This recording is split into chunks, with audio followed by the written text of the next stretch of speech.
గురువుగారు 108 దివ్యక్షేత్రాలు ఎక్కడ ఉన్నాయి? వీటి ప్రత్యేకత ఏమిటి? 108 దివ్యక్షేత్రాలు వైష్ణవ ధర్మానికి చెందినవి అంటుంది శాస్త్రం. ఈ 108 దివ్యక్షేత్రాలు దేశమంతా విస్తరింపబడి ఉండగా వీటిలో మొట్టమొదటిది శ్రీరంగ క్షేత్రం, ఆ తర్వాత తిరుత్తరణి, ఇలా ప్రారంభం చేసుకొని తిరుపతి, తిరుచెందూరు, ఇలా దేశమంతా వ్యాపించినటువంటి ఈ 106 దివ్యక్షేత్రాలు మాత్రమే భూఖండంలో భారతదేశంలో విస్తరించి ఉండగా 7, 8 అనే ఆ దివ్యక్షేత్రాలు, ఒకటి వైకుంఠం, రెండవది పరమపదం, ఆ శ్రీనారాయణ సన్నిధానం.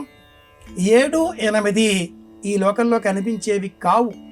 కాగా ఈ లోకంలో ఉండేటటువంటి 106 దివ్యక్షేత్రాలను శ్రీరంగంతో ప్రారంభం చేసుకుని వైష్ణవ ధర్మావలంబులు తనియలతో, స్తోత్రపాఠాదులతో, అలాగే ప్రతిరోజు కూడా పాశురములతో ఆ పరమపదాన్ని చేరే విధంగా దైవాన్ని సేవిస్తూ దాసానుదాసులుగా జీవితాన్ని గడుపుతూ భగవద్దాసులుగా కైంకర్య రూపంలో సేవించుకుంటూ అనేక తీర్థక్షేత్రాలను, దైవ సాన్నిధ్యం ఉండేటటువంటి ఆ దివ్యక్షేత్రాలను దర్శనం చేస్తూ ఉంటారు.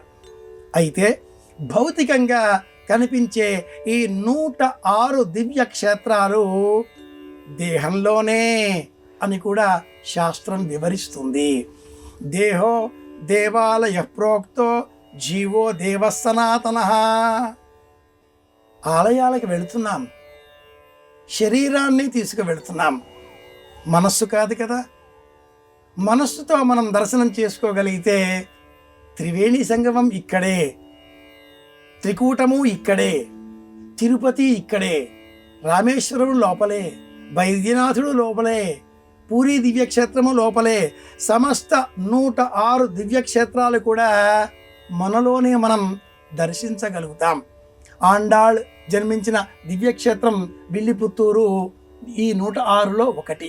శ్రీరంగ క్షేత్ర దర్శనం, విల్లిపుత్తూరు క్షేత్ర దర్శనం, సమస్త దివ్యక్షేత్రాలను దర్శించిన పుణ్యఫలం తిరుపతిలో స్వామిని చూస్తే లభిస్తుంది అని కూడా కళాపూర్ణోదయకర్త పింగళ సూరన వర్ణించి ఉన్నాడు.